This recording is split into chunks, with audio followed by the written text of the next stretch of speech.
Halloween 2. The film advertised as more the night he came home. Halloween 2 feels less like a sequel to Halloween and more like a long epilogue for the original film. This film begins exactly where the first film ends. Michael Myers, the unstoppable killer of the original Halloween, is still on the loose in Haddonfield. Laurie Strode, the girl that Michael failed to kill, has been taken to Haddonfield Memorial Hospital to recover, which serves as the primary setting for Michael's second massacre. Halloween 2 takes great care towards almost seamlessly connecting its events to the first films. All of the principal cast members except Nick Castle return, and the film was written once again by series creators Deborah Hill and John Carpenter. Carpenter refused to reprise his role as director, however. Rick Rosenthal, a new director, took over Carpenter's directing duties for Halloween 2. Rosenthal is the only director to work on more than one Halloween film before Rob Zombie became involved with the franchise. Rosenthal's second entry in the series was Halloween Resurrection.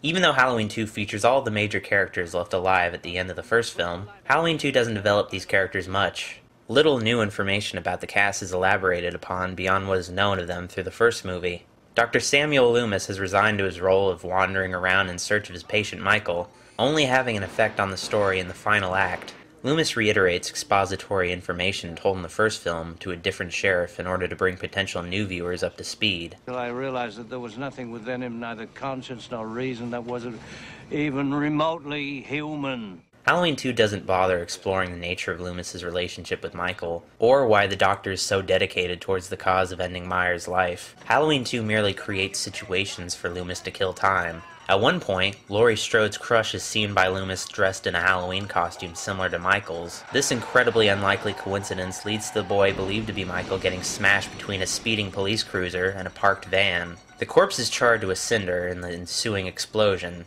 Loomis's obsession causes a young man to lose his life, which leads to a plot thread where Loomis has to figure out whether or not this corpse is really Michael's or not. Loomis's investigation is further halted by the local government, who want to cover up their failure containing Michael Myers, and refusing to heed his doctor's many warnings. The patient escapes once, murders 3 teenagers. You shoot him with a gun, he escapes again. Someone should have listened to me earlier. Loomis's story is told parallel to the main plotline of Halloween 2, the events that occur in the hospital caring for the protagonist Laurie Strode. Laurie is only a shadow of the character introduced in the first Halloween. She spends most of her screen time lying down, healing. Laurie is nearly as silent as Michael Myers because she has little to no dialogue. Hi.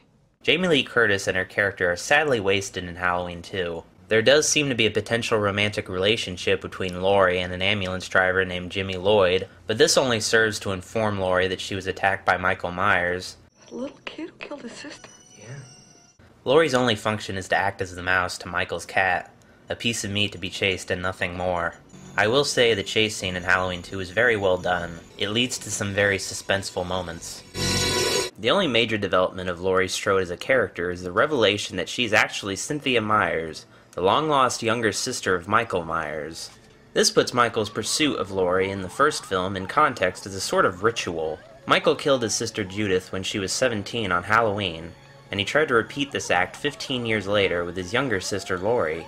This would be Michael's primary motivation for the rest of the Halloween series, and diminish some of the mystique he had as a villain. The information that Laurie is Michael's sister doesn't have much of a payoff beyond her saying his name, Michael!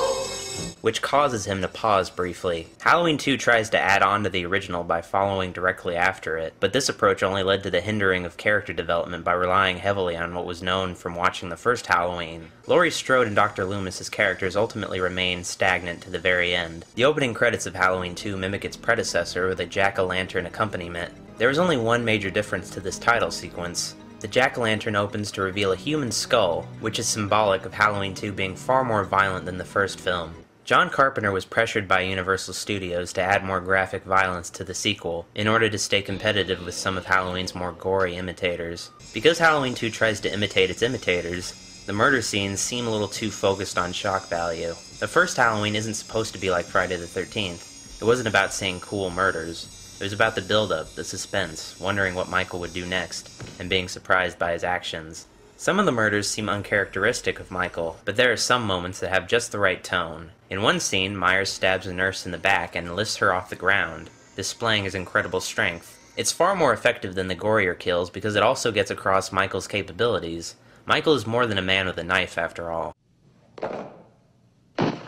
Halloween 2 does prey on some of the realer fears associated with the holiday. In one scene, a boy with a large razor blade embedded in his tongue is taken to the hospital late at night. It not only perpetuates the frightening myth of Halloween candy being tampered with to harm children, but it also reminds us that Michael isn't the only evil presence in the town of Haddonfield. There are many things to be afraid of on the night of Halloween that go far deeper than the edge of a knife. The setting of Halloween 2 is a bit problematic. Michael's victims have shifted from teens to adults, the hospital workers on the night shift. With the teens of the first film, a sex scene didn't seem out of place, but in Halloween 2, there's a sex scene between an ambulance driver and a maternity ward nurse in a jacuzzi. It's a scene that feels contrived because not only is it a way to deliver nudity, but also provides Michael with the method for his next murder. But don't be that way. The hospital just doesn't make total sense as a real place. There are no patients shown here besides Laurie and newborn babies. The hospital is an isolated place that seems empty, dark, and scary. It's treated as though it's far removed from the rest of Haddonfield, inescapable. It seems like a location that's designed to be scary, instead of a natural environment where horror may happen. There are some interesting uses for the hospital, though. The security feed tells us where Michael is in relation to his prey, instead of always relying on the first-person perspective. The score for Halloween 2 features many variations of the original film's music, this time delivered through a synthesizer. It's still effective as an atmospheric soundtrack, but it doesn't have the same understated elegance that John Carpenter's piano provided in the original. The most interesting choice in music is the inclusion of the song Mr. Sandman by the Chordettes. The song ironically gets across the small-town innocence of Haddonfield that lulls you into a false sense of security. There's really no such thing as a safe neighborhood. Just because a place appears pleasant, that doesn't mean that evil doesn't hide within and that danger no longer exists. The ending of Halloween 2 feels like it's taking back the concept of Michael Myers truly being unstoppable. Michael is blown up to smithereens, but the fire engulfing him seems at first to only be a mild hindrance as he continues after Laurie. Eventually Myers collapses, revealing that he was only a man after all. Halloween 2 wasn't an independent film like the original. It was made by a big studio on a much higher budget. The ending comes off as a typical ending for a Hollywood movie. It doesn't even present uncertainty to the death of Michael. For all intents and purposes, the shape was dead and you could finally sleep well at night knowing this. Of course, Michael returned for later sequels, but that wouldn't happen for some time, and his first death just seems so sure of itself. Halloween 2 is a well-made but flawed movie. It outshines most horror film sequels of the period, but at the same time it's held back by not straying too far from the already established slasher movie formula, by not trying to explore the characters, and by being too eager to embrace some of the elements of other popular slasher film derivatives. Halloween 2 is ultimately a safe sequel. It had the potential to be so much more than that.